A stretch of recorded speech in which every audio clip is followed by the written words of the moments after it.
Você abriu Romanos capítulo 2, verso 4, e aí eu vou fazer a leitura de Gálatas capítulo 5, verso 22 e 23.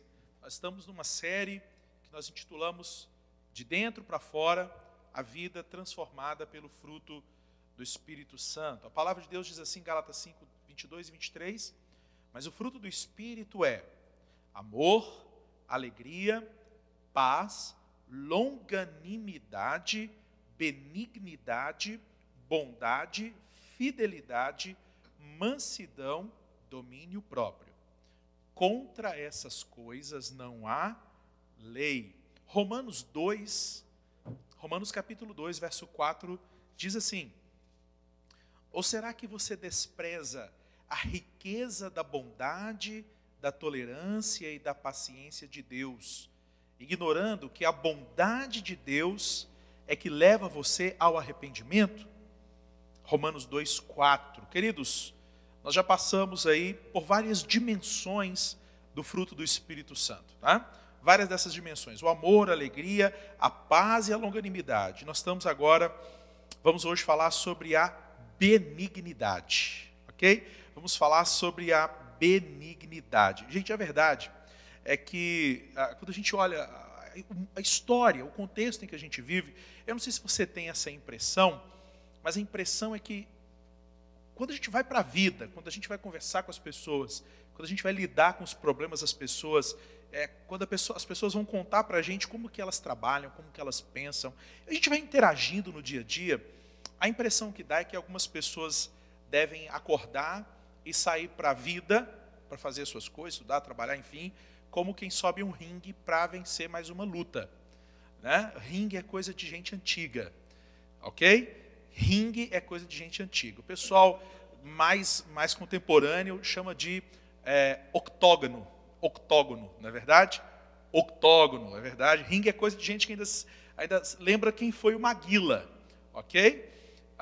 Mas enfim, pessoas que na verdade se lançam para a vida como se estivessem numa batalha realmente. E existem realmente, faz algum sentido você pensar na vida como uma batalha, porque nós temos muitos desafios. Agora, o fato de nós pensarmos a vida como uma batalha, não significa dizer que a gente tem que subir e lidar com as pessoas como se elas fossem nossas inimigas. É gente que tem a mente de predador.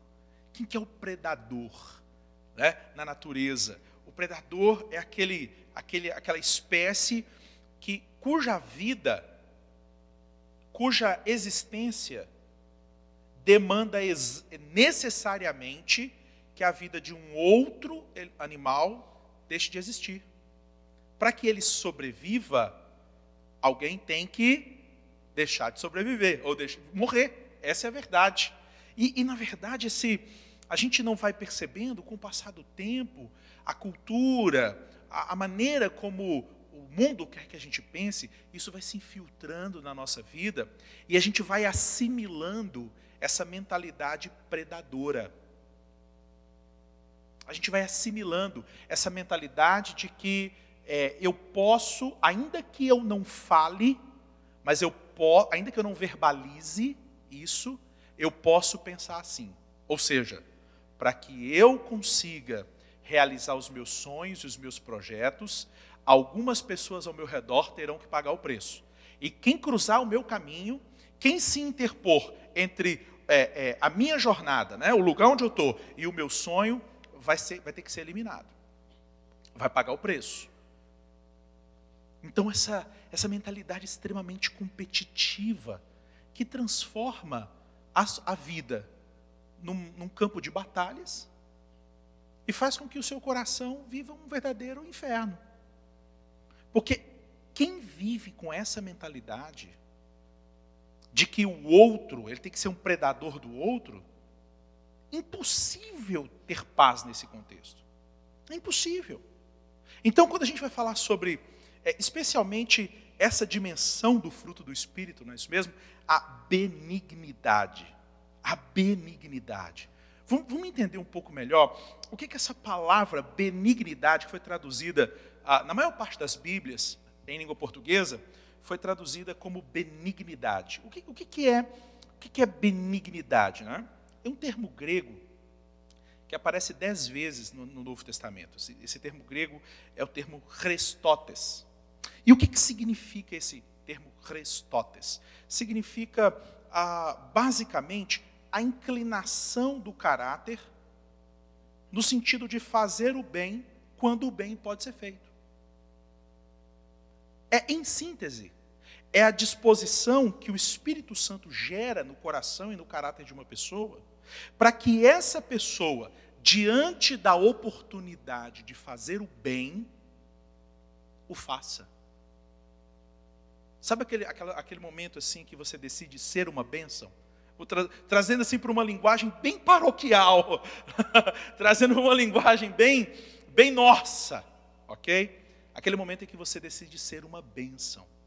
Benignidade é a dimensão do fruto do Espírito Santo que leva você, que direciona você, te coloca disposto a fazer o bem quando o bem deve, precisa e pode ser feito.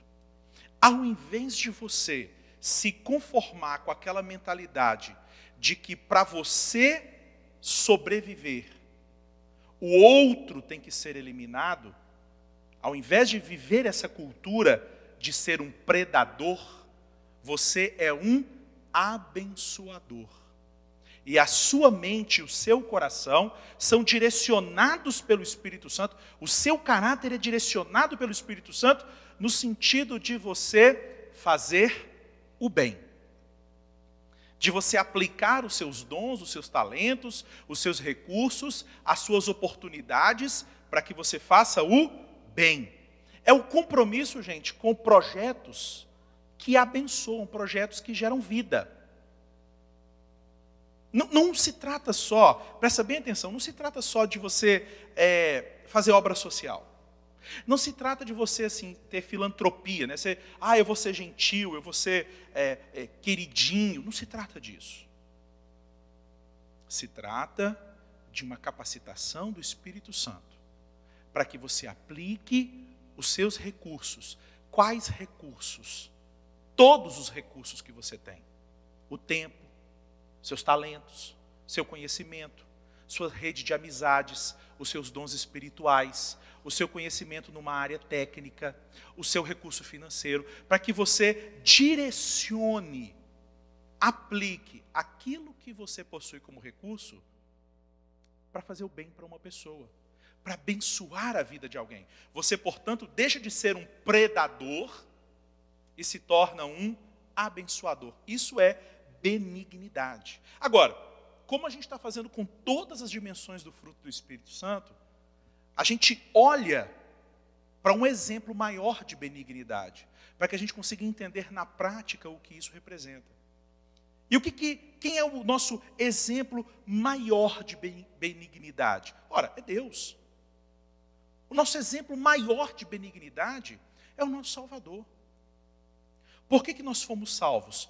Nós fomos salvos, como diz o texto que eu li para vocês, que vocês abriram, Romanos 2,4, Paulo dizendo, ou será que você despreza a riqueza da bondade, da tolerância e da paciência de Deus, ignorando que a bondade de Deus é que te leva ao arrependimento? Essa palavra que está aqui, bondade, é a palavra grega que foi traduzida na Almeida como benignidade, kretotes. Olha o que ele diz, ignorando que a bondade de Deus é que te leva ao arrependimento. Irmão, eu e você só nos arrependemos dos nossos pecados porque Deus foi benigno para conosco. Porque se a justiça de Deus agisse sem a benignidade ou a misericórdia de Deus, todos nós estaríamos onde agora? No inferno. Então perceba, até mesmo o fato de você se arrepender dos seus pecados é algo que Deus teve que se dirigir, Deus teve que trabalhar na sua vida para que você se arrependesse do seu pecado. Então você só foi salvo, você só se arrependeu porque Deus fez o bem para com você. Convencer você do pecado, da justiça e do juízo foi um tremendo bem que Deus te fez. Aliás, foi um tremendo bem que Deus nos fez. Então Deus, o nosso Senhor, é o o nosso referencial maior, é o nosso referencial último de benignidade. Tito 3, eu quero ler um texto com você, Tito 3, 4 ao 7. Olha o que o texto diz. Mas quando se manifestou a bondade de Deus, o nosso Salvador, e o seu amor por todos, Ele nos salvou não por obras de justiça praticadas por nós, mas segundo a sua misericórdia. Vou ler só o verso 4. Tito 3, 4. Olha isso. A nossa salvação é um ato da benignidade de Deus. É algo que Deus fez de bem, né? Direcionando bem para a minha vida e para a sua vida. E aí eu quero mostrar isso para vocês, para a gente ir ficando cada vez mais concreto, para a gente ir ficando cada vez mais explícito no nosso ensinamento. É que em Jesus nós temos o desenho mais claro do que é benignidade. De duas formas. Jesus é ao mesmo tempo o maior exemplo de alguém que tem uma atitude de benignidade e a maior prova da benignidade de alguém. Então, por exemplo, quando o texto fala em Marcos 10, 45, pois o Filho do Homem não veio para ser servido, mas para servir e dar a sua vida por resgate de muitos. Então Jesus é o maior e mais fundamental exemplo de uma pessoa benigna. O livro, quando ele está conversando com os discípulos dele, você lembra a história de Marcos 10? Os discípulos querendo, olha, quem será o maior? Eu quero me assentar aqui, quero me assentar colar. E aí Jesus vai dizer assim, não. Essa coisa de ser o maior, de ter ambição em ser o maior, isso é coisa do império dos homens. Nos reinos humanos é quem é assim. Agora, entre vocês, não. Entre vocês, se alguém quer ser o maior, ou seja, se alguém quer ter mais relevância, então que seja aquele que serve. E aí ele vai dizer, aprendam comigo. Por quê? Porque o Filho do Homem não veio para ser servido, mas para servir e dar a sua vida em resgate de muitos. Então Jesus afetou a nossa história, a nossa vida profundamente com um gesto de benignidade. Ele fez algo, aplicou a sua vida, dedicou a sua vida, entregou a sua vida para abençoar outros, para nos abençoar. E ao mesmo tempo que Jesus é a maior prova de alguém que tem uma atitude de benignidade, ele é ao mesmo tempo a prova do maior gesto de benignidade. Do maior gesto de benignidade. Romanos 8, 31 ao 32. O texto diz, que diremos então à vista dessas coisas? Se Deus é por nós, quem será contra nós? Aquele que não poupou o seu próprio filho, mas por todos nós o entregou, será que não nos dará graciosamente com ele todas as coisas? Então Jesus é o maior exemplo de uma atitude de benignidade e a maior prova da benignidade. Aquilo que alguém poderia dar de mais precioso em favor da vida de outras pessoas foi dado. É Jesus. É Jesus. É Jesus. E aí é tão interessante porque João 3,16, Deus amou o mundo de tal maneira que deu o seu Filho unigênito, para que todo aquele que nele crê não pereça, mas tenha vida eterna. E é tão interessante porque você entender Jesus como prova da benignidade de Deus, te libera para ser benigno com os outros. Você entender o que Deus fez com você, destrava você, libera você, para você agir da mesma forma com os outros. Tanto é que nesse próprio texto que nós lemos aqui, olha o que o apóstolo Paulo diz. Olha, se Deus foi benigno ao ponto de nos dar Jesus Cristo, de entregar o Filho dele por nós, você acha que ele não vai, junto com o Filho dele, dar em nosso favor todas as outras coisas que estão debaixo do domínio do Filho dele? Irmãos, olha a pergunta do apóstolo Paulo. Como é que um Deus que deu o próprio Filho vai se esquivar, vai dizer não, para te dar uma outra coisa que preencha uma necessidade sua? Jesus é ao mesmo tempo a prova de que a nossa mais profunda necessidade já foi suprida e a prova de que todas as nossas outras necessidades também já foram supridas. Porque em Cristo Jesus nós temos a nossa maior carência, provisão para a nossa maior necessidade, que é o perdão de Deus, e ao mesmo tempo em Cristo Jesus nós temos também a certeza de que temos a provisão de tudo aquilo que mais que a gente precisa. É isso que o texto está dizendo. Olha, em Cristo Jesus você tem a provisão plena. E se você está plenamente provido, significa que você não precisa mais encarar a vida como um campo de batalhas. Você não precisa ser um predador. Quando você entende que em Cristo Jesus todas as suas necessidades já estão supridas, você não se comporta como um predador. Você não se coloca como um explorador.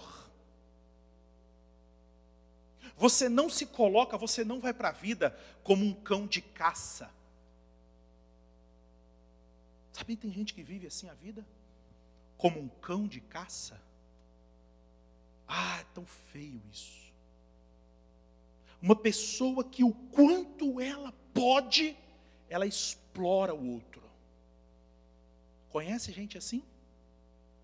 Enquanto ela pode, ela suga do outro. Enquanto ela pode.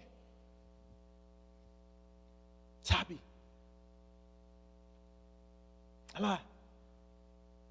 Eu me lembro de um colega de escola, que ele ia, aí ele dava aquela hora do intervalo, e aí ele ficava ali, as pessoas conversando, e aí sempre tinha aquilo que na escola chamávamos de serrote. O serrote, alguém sabe o que quer dizer serrote? A irmã Ana Paula não sabe o que quer dizer serrote. Imagina, não é verdade? Um serrote, e que o pastor Daniel também não sabe. O serrote na gíria é alguém que você vai lá e compra o seu, aí ele fica lá olhando para você, olhando para o senhor assim, pastor Daniel, até que o senhor diz assim, você quer? Aí ele, um pedacinho, só um pedacinho. Aí tinha um amigo que ele era mais ou menos, um colega, que ele era mais ou menos assim, me lembra essa... E era certeiro. Ao final do intervalo, depois que ele já tinha cerrado de algumas pessoas, o que ele ia fazer? Ele ia lá pegar o lanche dele. Ele comprava o lanche dele. E fora, gente, isso é uma brincadeira de criança. Era uma coisa de criança, mas escondia um pensamento profundamente mesquinho. Você já viu gente que tem medo de dar testemunho das bênçãos de Deus? Gente que, se souber da necessidade do Wagner, é capaz de passar ali, escondido do Wagner. Gente que não quer participar da provisão na vida de ninguém. Gente que não quer ser Boaz. Olhe para o exemplo de Boaz. Lembra o Boaz? Olhe para o exemplo de Boaz. Gente, aquele livro é precioso demais, o livro de Ruth. Olhe para a vida de Boaz e depois leia o livro de Ruth, acompanhando com atenção Boaz. Os funcionários dele, olha que interessante. Havia uma lei que dizia que não deveria colher os cantos, tirar. Imagina que isso aqui é uma propriedade, que eles não deveriam pegar os frutos, as espigas, enfim, que caíssem nos cantos. Aquilo era uma lei do Levítico. Por quê? Porque os pobres, eles viriam fazendo o que eles chamavam de a respiga. A lei da respiga. Então, vai lá. E olha, é para passar só uma vez. Então os funcionários passavam colhendo só uma vez. Esse negócio de mandar uma equipe, para depois mandar outra equipe, para depois tirar... Não. Olha isso. A lei de Moisés, a lei de Deus revelada a Moisés, criava as condições para que um homem, ao cumprir a lei, fosse benigno com gente que talvez ele nem conhecesse. Aí quando ele chega lá, ele dá uma olhada, deve ter achado a Ruth bonita. Quem que é essa moça aí? É a Ruth. A Ruth da Noemi? É ela. Então o que você vai fazer? Aí ele deu uma ordem para que alguém fosse lá, pegasse mais frutos, mais colheitas e entregasse para Ruth. Só que perceba, aquele ato de benignidade de Boaz para com Ruth, que ele abençoou a vida de Ruth, era um ato que ele fazia com base em quê? Na palavra de Deus. Ele estava cumprindo a lei da palavra de Deus. E aí, ao viver de acordo com a palavra de Deus, ele era o quê? Um instrumento para que a palavra de Deus se cumprisse na vida de Ruth. E que palavra que estava se cumprindo na vida de Ruth? A lei da semeadura. Ruth havia cuidado, estava cuidando da sua sogra. Ele manda as pessoas serem generosas com Ruth, porque ele ficou sabendo do que Ruth fez por Noemi. Era generosidade premiando generosidade, benignidade premiando benignidade. É assim, essa é a cultura do reino de Deus. Gente assim é que prospera.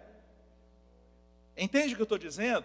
Gente assim, gente, é que desfruta aquelas... Eu vou chamar aqui, e eu posso até ser chamado a atenção depois por vocês, não tem problema. É gente assim que recebe aquilo que eu chamo de bênção escandalosa. Me permita, pastor, usar essa expressão. Bênção escandalosa. Você já viu gente que ganha carro? Você já viu gente que ganha carro? O sujeito fala assim: Deus mandou eu dar esse carro para você. Eu já vi gente assim: olha, Deus colocou no meu coração pagar os estudos dos seus filhos enquanto eles estudarem. Um casal de missionários que eu conheço, as duas filhas, Deus colocou no nosso coração de estudar as filhas onde vocês quiserem. Isso eu chamo de bênção escandalosa. Entendeu o que eu quero dizer com bênção escandalosa? O nosso querido quer fazer uma observação. Olha só, tá vendo? E assim vai. E assim vai. Gente, é esse tipo de gente benigna que se abre, que tem o coração preparado para Deus derramar coisas surpreendentes. Eu não estou dizendo que a bênção de Deus é apenas assim, essas coisas, mas eu estou dando exemplos. Estou dando exemplos. Entende? Então, quando você tem a consciência de que em Cristo Jesus, todas as suas necessidades, você tem as suas necessidades supridas porque alguém foi benigno com você. Deus foi benigno com você. Ele agiu na intenção, com o projeto de te abençoar. Ele agiu com o projeto de te livrar da condenação, com a intenção de te abençoar, sem você merecer. Sem você merecer. Então, quando você tem essa consciência, quando você se encontra com o caráter dadivoso de Deus, você se torna um abençoador. Você se torna um homem e uma mulher generoso ou generosa.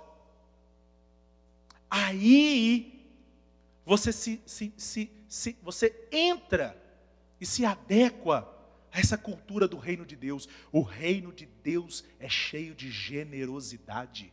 O reino de Deus é cheio de uma cultura de dádiva. Olha que coisa, você já pensou que coisa, sabe, eu conversando com as pessoas, e às vezes as pessoas, talvez você já tenha escutado isso, alguém dizendo assim: olha, não, trabalhar com brasileiros não é bom. Talvez você já tenha escutado alguém dizer isso. Trabalhar com brasileiros aqui na América não é bom. Ah, só se for brasileiro que não é da The New Life. Só se for brasileiro que não nasceu de novo, que não é crente. Só se for brasileiro que não tenha o fruto do Espírito. Brasileiro que não tem o Espírito Santo, deve ser difícil demais. Terrível trabalhar para os caras, porque os caras exploram. Os caras arrancam o couro do empregado.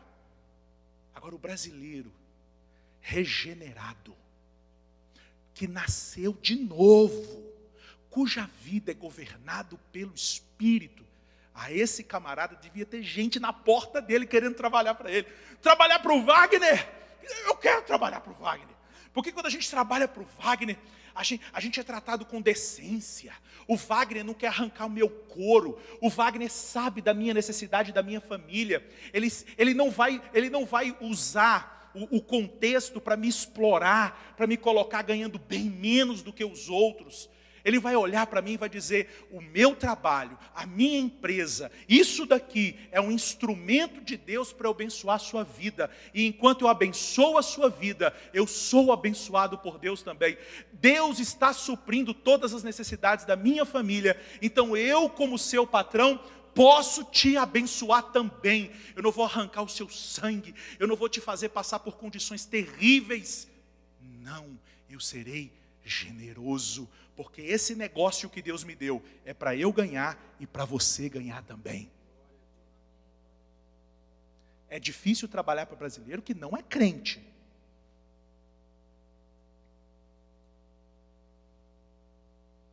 Mas eu tenho certeza que os melhores patrões do mundo estão dentro das igrejas.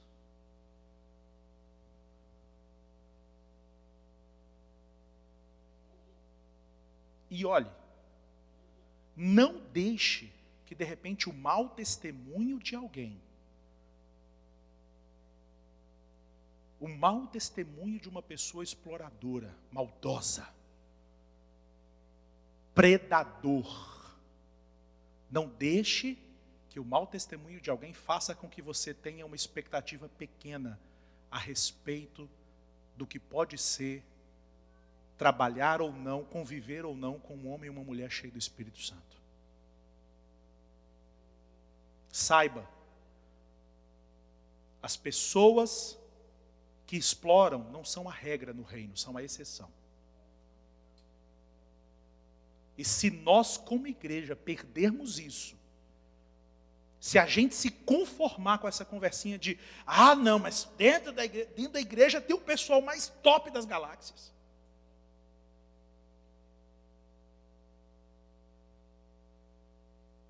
Ninguém deveria ser mais abençoado do que uma pessoa que convive no trabalho, que trabalha, enfim, para um cristão. Pastor, mas aí talvez alguém possa pensar: pastor, mas aí desse jeito a pessoa não vai ter nada na vida. Filho, você acha que a pessoa que explora o outro para acumular alguma coisa é dono de alguma coisa? Você só é dono, de verdade, daquilo que você é capaz de dar e de doar. Se você não é capaz de dar ou de doar, você não é dono. Se você tem um carro, e o seu carro não pode ser usado pelo reino de Deus, no momento em que uma demanda do reino de Deus se apresentar, porque você não quer que suje o seu banco, porque você não quer que criança entre no seu carro, porque você não quer que coloque uma pessoa que está passando mal, porque você não quer... Se você pensa assim, você não é dono desse carro, esse carro é seu dono. Você só é dono daquilo que você é capaz de dar. Você só é dono daquilo que você é capaz de colocar à disposição do outro. Enquanto você não construir essa cultura, e enquanto você não construir esse pensamento, você não tem mente de dono, você tem mente de mendigo, de pedinte. A mentalidade de pedinte é que diz isso. Eu comprei um carro, ou comprei um sofá, mas os meus filhos não podem sentar nesse sofá não. Eu vou colocar plástico nesse sofá. E os meninos, de quem passar, se esses meninos passar perto desse sofá, a correia come solta. Deixa o sofá lá então. Deixa o sofá. vai ficar aquele ídolo lá dentro da sua casa. Não é verdade? Vai ficar aquele ídolo lá dentro da sua casa. Uma mesa linda. Uma mesa linda que não serve ninguém. Fica lá enfeitando, acumulando poeira. Você não é dono da mesa. A mesa é dona de você.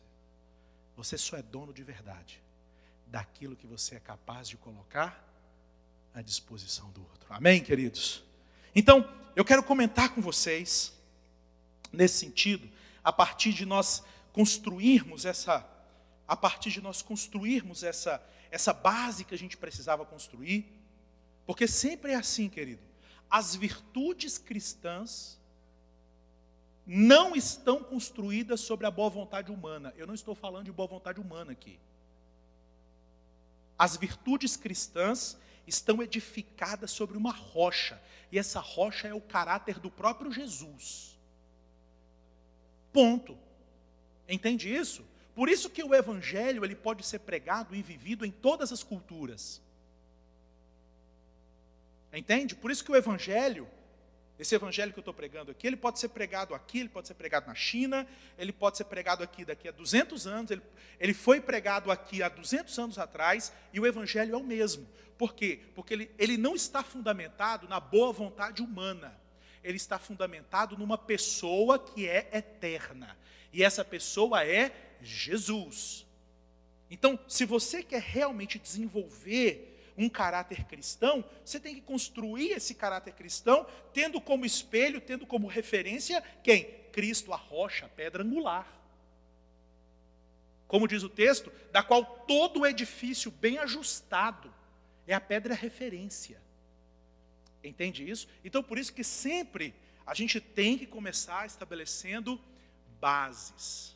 Vamos olhar para Jesus, vamos olhar para Deus, olha o que o Senhor fez por nós, e se o Senhor fez isso por nós, então nós podemos agir dessa forma com as pessoas que nos cercam.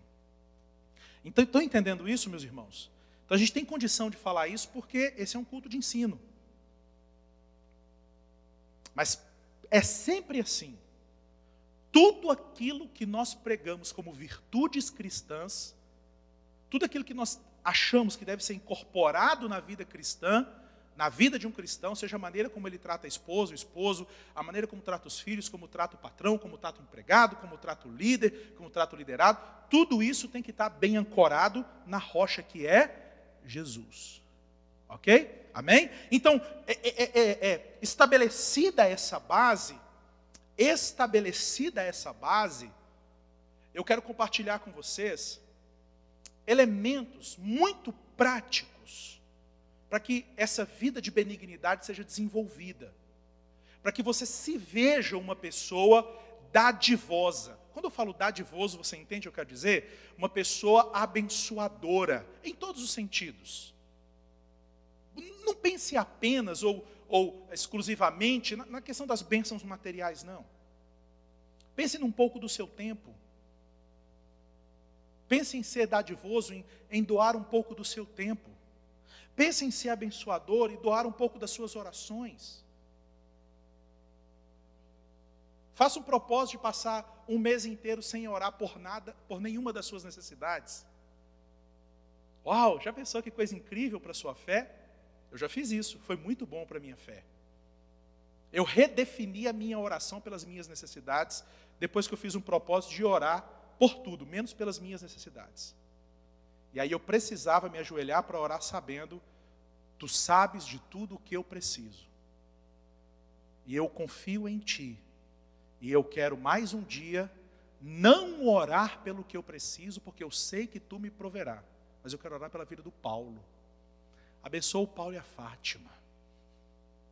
Abençoa o Juninho, abençoa, Senhor. Faça isso. Doe a sua oração. Se você sabe que doe. Ok, então eu quero mostrar esses 3 aspectos práticos. Gente, isso é tão a vida de benignidade é uma realidade tão tangível, é tão possível de ser vivida pela igreja, que Paulo fala aos Efésios 4, 31 e 32, diz assim: longe de vós toda amargura, cólera, ira, gritaria, blasfêmias, e bem assim toda malícia. Antes, olha isso, sede uns para com os outros, benignos, compassivos, perdoando-vos uns aos outros. A nossa ênfase está no benigno. E todas essas referências que eu estou citando para vocês, a palavrinha grega que está lá é a mesma palavra. Retortes, a mesma palavra. Então, Paulo diz, seja benignos uns com os outros. Tenha uma postura abençoadora uns para com os outros. Agora, então eu quero mostrar para vocês esses aspectos assim, muito práticos da benignidade. E o primeiro desses aspectos, eu preciso que você vá comigo para Tiago capítulo 4. Tiago capítulo 4, a epístola de Tiago capítulo 4. Nós vamos ler a partir do verso 13. E a primeira realidade aqui é essa. A benignidade é o resultado de um coração que descansa no governo providencial de Deus.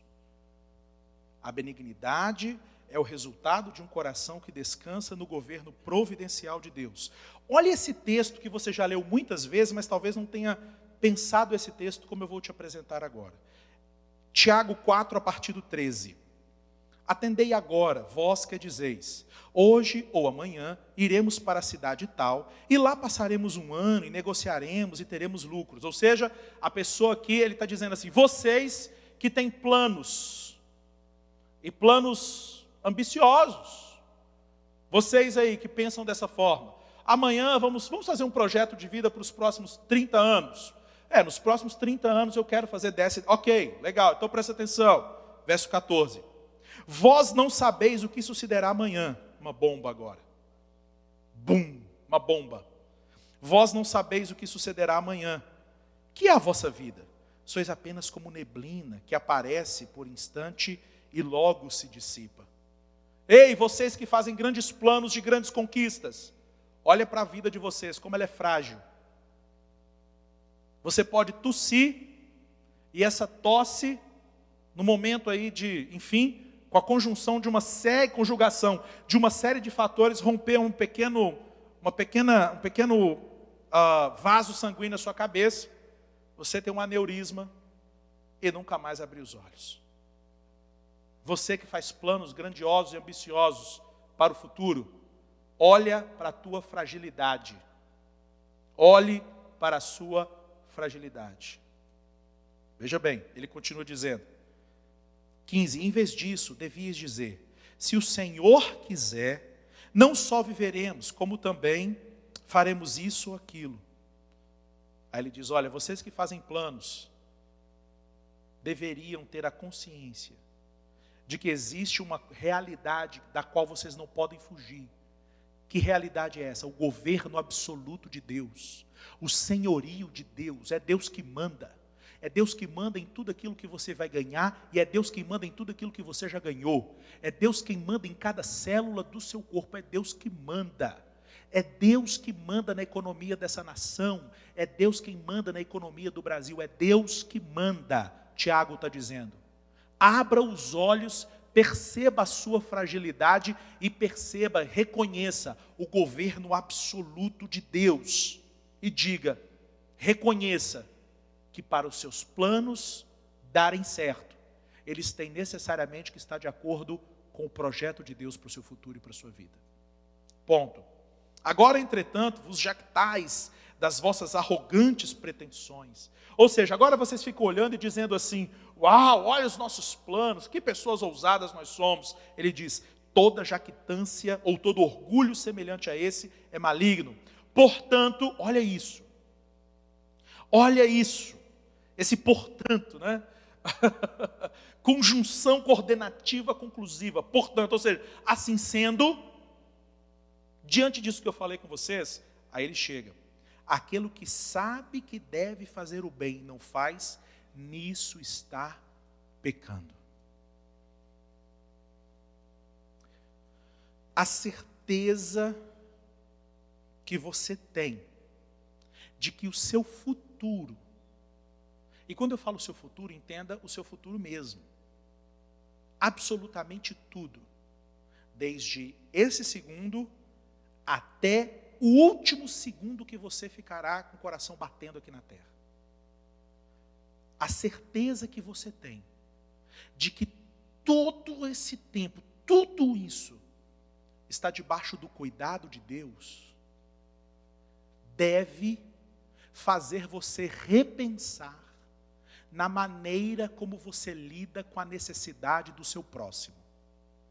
Porque muitas vezes nós nos esquivamos de um compromisso mais firme com a necessidade do próximo. Por quê?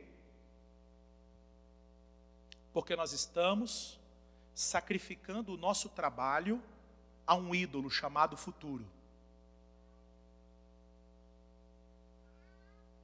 O medo do que pode acontecer no futuro, muitas vezes se torna um ídolo na nossa vida.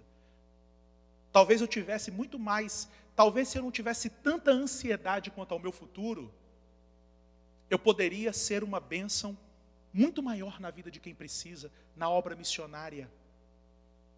Talvez se não fosse ansiedade demasiada pelo meu futuro, eu poderia ter, quem sabe, começado a frutificar muito antes. Então, ao saber que o seu futuro está completamente, o salmista, quando o salmista fala, né? Todos os meus dias.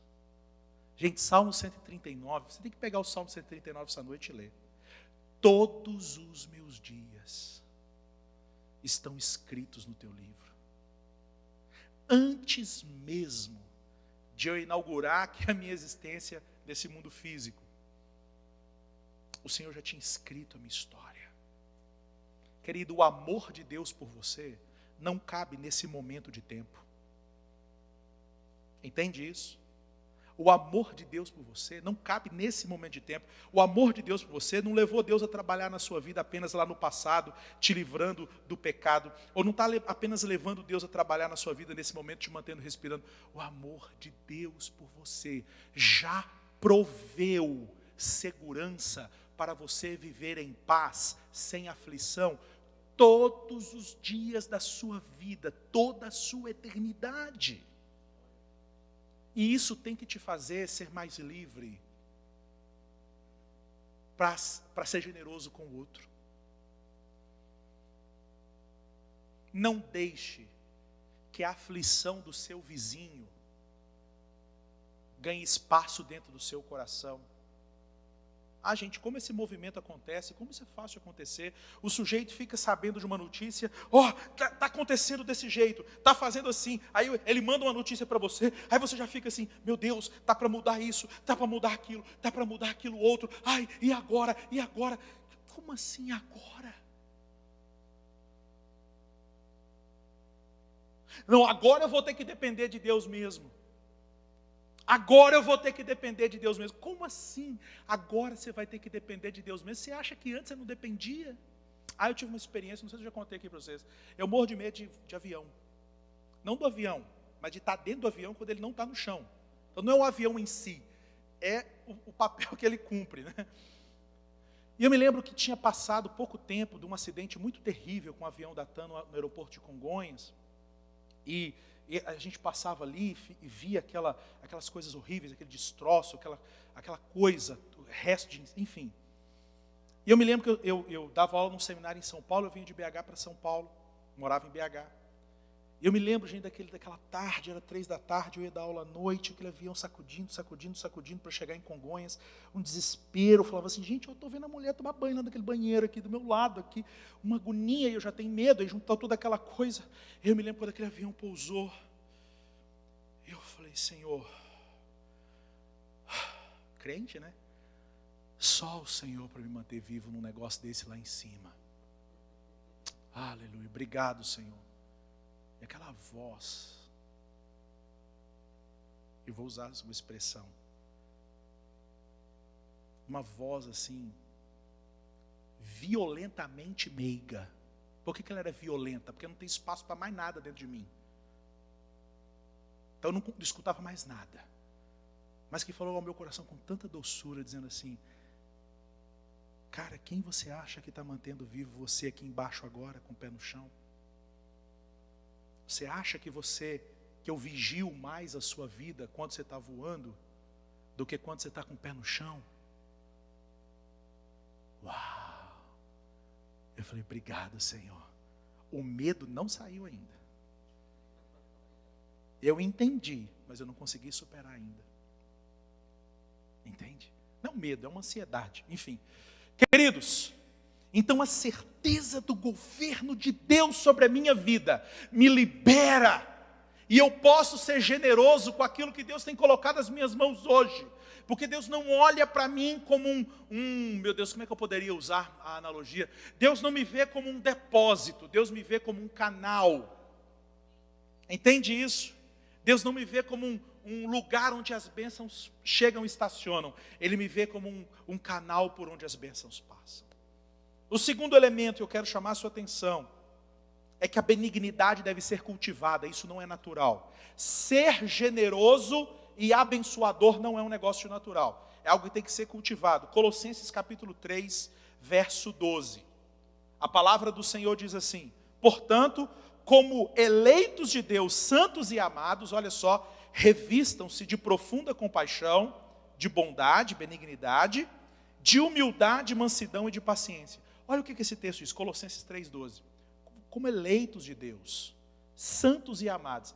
Eleitos, santos e amados. Era para a gente parar aqui e fazer um culto de uma semana para agradecer a Deus por essas 3 palavras.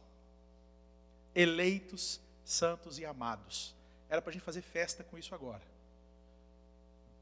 Mas ele continua dizendo, revistam-se de compaixão e de benignidade. Revista-se. Isso é interessante, né? Essa palavrinha aqui, revista, né? Ou se revestir, na verdade, revista-se, é um verbo que na língua grega está na voz média.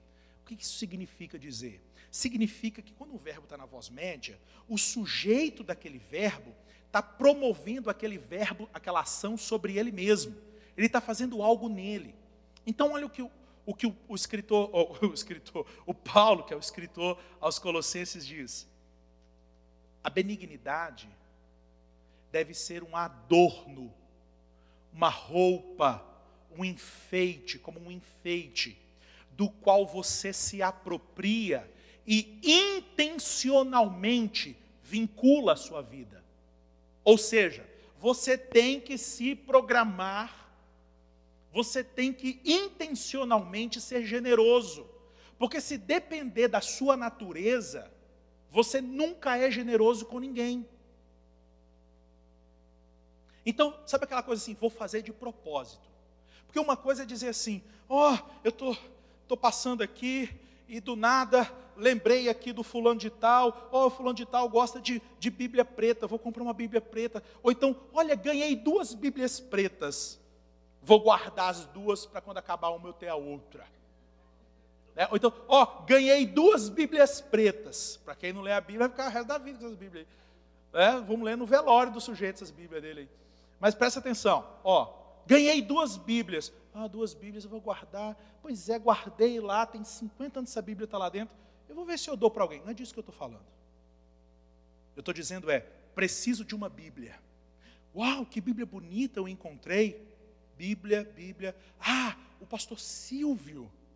É um pastor lá. Você tem mais uma Bíblia dessa aqui? Eu queria levar uma Bíblia aí para dar de presente para um pastor lá na minha igreja. Você tem uma Bíblia de pastor? Bíblia de pastor é Bíblia de pastor. Bíblia de pastor, Você tem uma Bíblia de pastor para levar? Então você se programa, preste atenção.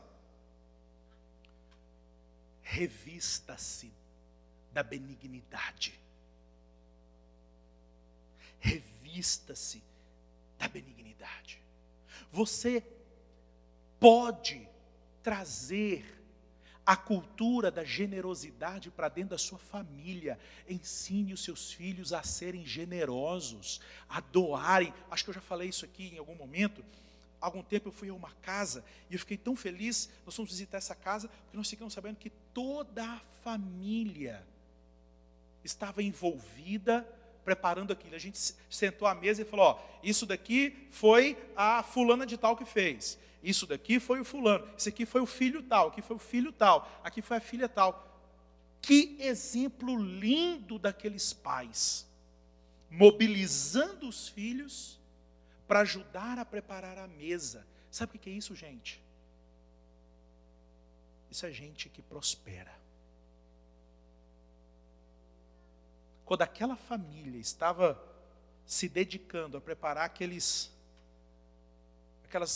quitutes para receber uma família de irmãos em Cristo, talvez eles não tivessem ideia do ato profundamente generoso e de uma riqueza espiritual tamanha que eles estavam fazendo. Para eles era só um sábado à tarde que eu estou fazendo um café para receber o pastor e a família. Ali tinha a cultura da generosidade. Revista-se. Então deixa eu dizer isso para você. Como é que você acha que o seu filho vai ser um ofertante na obra missionária? Vendo você ofertar. Como é que você acha que como é que você acha que a mesa do seu filho, porque é isso que eu quero para os meus filhos. Eu quero que os meus filhos, se eles não forem missionários, eu quero que eles sejam grandes investidores da obra de missões. Eu quero que, se eles não forem os missionários, os obreiros, eu quero que eles sejam os provedores, os instrumentos de Deus para prover. E como que isso tem que acontecer?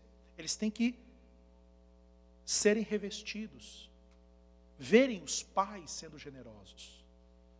Eles têm que me ver dizendo, promovendo na minha casa uma ação de generosidade, uma ação de benignidade. Eu já tive alguns lugares, a gente tinha sempre um propósito. Houve um dia, ainda no Brasil, nós olhamos, e eu louvo a Deus porque eu me casei com uma missionária, minha esposa, logo que Deus colocou no nosso coração e nos direcionou, vamos nos mudar para a América, Deus está nos levando para um tempo ali. Eu comecei a pensar, esse sofá eu vou vender por tanto, essa cadeira por tanto, essa televisão por tanto, essa geladeira por tanto, isso daqui por aquilo outro. Aí o tempo vai passando, um pouco vem a minha esposa. Amor, o que foi, Denise? A gente não vai vender nada. Como assim, Denise? Deus falou com você que mudou os planos, não falou comigo? Nós vamos doar tudo. Nós vamos ofertar tudo, amor. Sabe por quê? Porque Deus tem tudo preparado para a gente lá. Amor, Deus tem tudo preparado para a gente. E eu falei assim, meu Deus, essa mulher tem muita fé. E ela já arrumava uma. Amor, falei com a fulana de tal. E você falou o quê? Do sofá. Eu falei, o sofá, Denise. Sofá, é sofá. Amor, ela está orando para o nosso visto sair. Denise. Irmãos,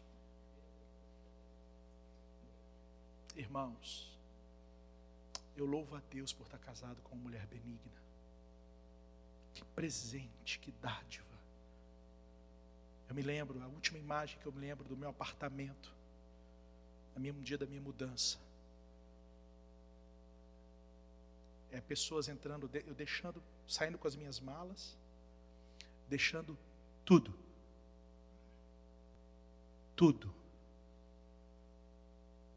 E as pessoas a quem a minha esposa havia prometido, nós havíamos prometido, vindo.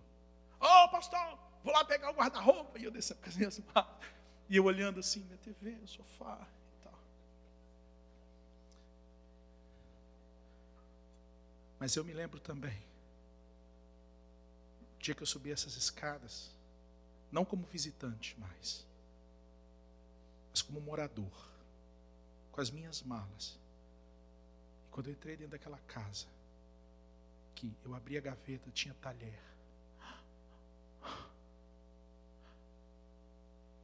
Eu abri a geladeira cheia.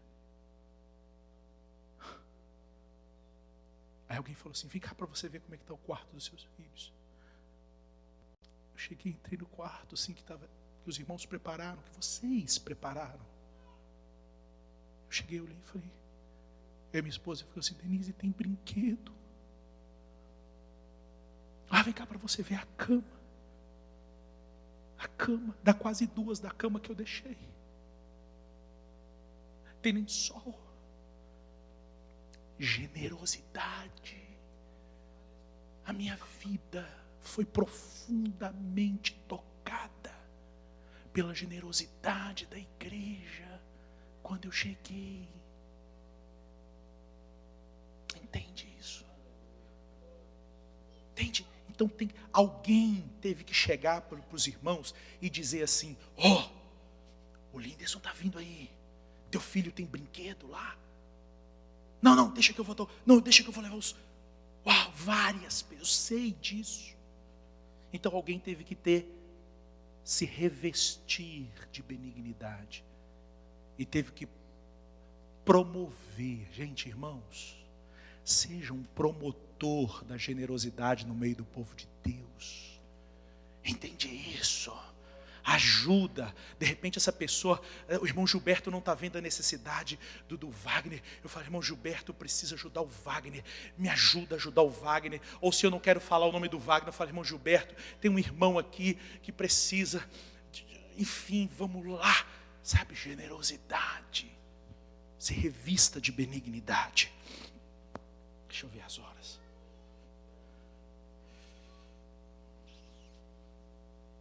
E eu termino.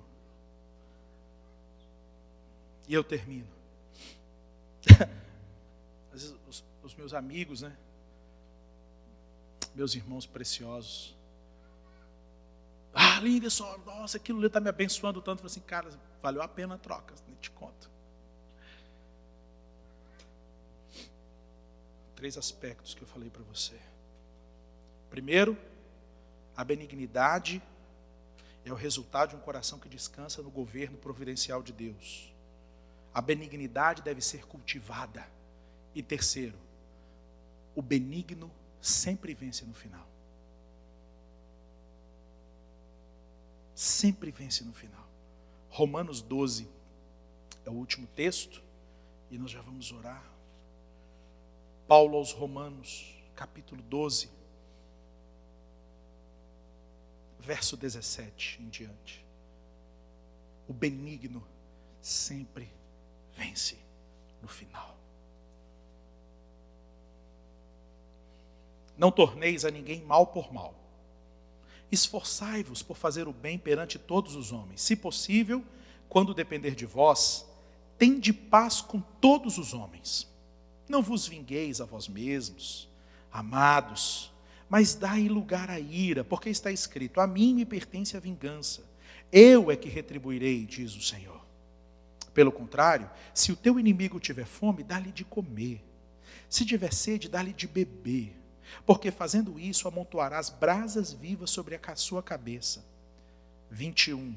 Não te deixes vencer do mal, mas vence o mal com o bem.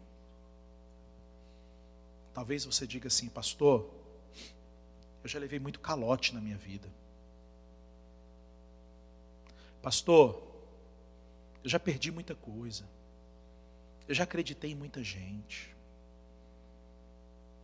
Eu já ajudei muita gente. Olha aqui, pastor. Olha, só perdi. Só tive prejuízo. Presta atenção. Uma pessoa vem e trai você. E essa pessoa vem, arma contra você, é desonesta com você. Ela leva aquela importância, ou enfim, aquilo, leva aquilo com ela. Aquilo vai ser diante daquela pessoa, aquilo vai ser para aquela pessoa 2 coisas. Um instrumento muitas vezes para destruição, para aprofundamento da vida dela aqui. Ou 2, motivo de juízo diante de Deus. E você acha mesmo que você ficou no prejuízo? Querido, presta atenção. Você é crente. Você é um cristão. A lógica na sua vida é outra. Lá fora, quem fica com menos é quem está no prejuízo. Agora, quando nós entendemos como funciona o reino de Deus, no prejuízo fica quem está vivendo fora da vontade de Deus. Isso é que é o prejuízo. Esse é que é o real prejuízo. Entende isso? Se você deixar de ser generoso, deixar de ser abençoador, porque alguém te traiu e te enganou, saiba, você está deixando o mal vencer na sua vida. Só tem uma forma de você superar o mal que alguém tentou gerar na sua vida. Aliás, o mal que alguém gerou na sua vida, só tem uma forma de você superar isso, sendo generoso. Porque se você desistir de ser uma pessoa benigna e generosa, você vai estar deixando o mal vencer duas vezes. Na vida da pessoa que te traiu e na sua vida agora. Paulo não diz assim, pega os seus inimigos e vença o mal. Vença como? Pega os seus inimigos, dá uma surra de correia neles, pega os seus inimigos e vai lá e cobra, pega os seus inimigos e bate o pé e fala, é meu, eu tenho direito, eu não quero. Pega os seus inimigos e põe na corte, pega os seus inimigos e faz isso, pega os seus inimigos e solta o cachorro em cima deles. Paulo não diz isso. Paulo não diz isso, Paulo diz sim. Olha que interessante, Paulo não diz vença os seus inimigos. Ele não diz assim, não deixe os seus inimigos vencerem você. Ele diz, não deixe o mal vencer você. Porque o problema não é aquela pessoa que te traiu. O problema é a mentalidade daquela pessoa que te traiu. Daquela pessoa que te enganou. E se você deixar de ser generoso, porque um dia alguém te enganou e te traiu, saiba, aquela mentalidade alcançou você também. Alcançou você também. Entende isso? Vença o mal com o bem. Falou mal de você? Levante um clamor a Deus, liberando palavras de bênção sobre aquela pessoa. Senhor, eu abençoo essa pessoa. Eu sei que tu tens misericórdia e graça o suficiente para perdoá-la. Eu já perdoei. Eu escolho perdoar o fulano de tal agora, Senhor. E eu abençoo a família, eu abençoo os filhos, eu abençoo. Vença o mal com o bem. Vença o mal com o bem. Pastor, já fui enganado dando oportunidade de trabalho para as pessoas. O sujeito veio, trabalhou comigo, aprendeu comigo e daqui a pouco ele saiu. Querido, deixa eu dizer uma coisa para você. Ele vai olhar para você como alguém que ele enganou. Você vai olhar para ele como alguém que você ensinou a trabalhar e deu a ele um ganha-pão. O Deus que te provia antes daquela pessoa vai continuar te provendo depois. Você vai poder dizer para os seus netos, eu ensinei muita gente a trabalhar. Nas minhas mãos passaram muitas pessoas. Você vai ter a dignidade de dizer isso. Aquela pessoa, quando o neto chegar assim, ô vozão, como é que você começou a trabalhar com comida? Vai ter uma parte da história que ele não vai poder contar. E você? Você vai poder contar para os seus netos, para os seus filhos, cada detalhe de como Deus conduziu a sua vida em direção à vitória, à prosperidade. Você não vai precisar ocultar nenhum trechinho da história do seu patrimônio, porque tudo que você tem, você construiu com dignidade, com trabalho, com generosidade, e no prejuízo ficou quem enganou você. Quem te enganou é que ficou no prejuízo. Entende isso, gente? Vença o mal com o bem. Vença o mal com o bem. Ora, história é essa? Nós estamos em Cristo, a coisa com a gente é diferente, a nossa lógica é diferente.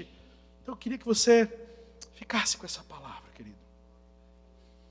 A benignidade é o resultado do coração que descansa no governo de Deus. A benignidade deve ser cultivada. E o benigno, ele sempre vence no final. Fique de pé, querido, por gentileza.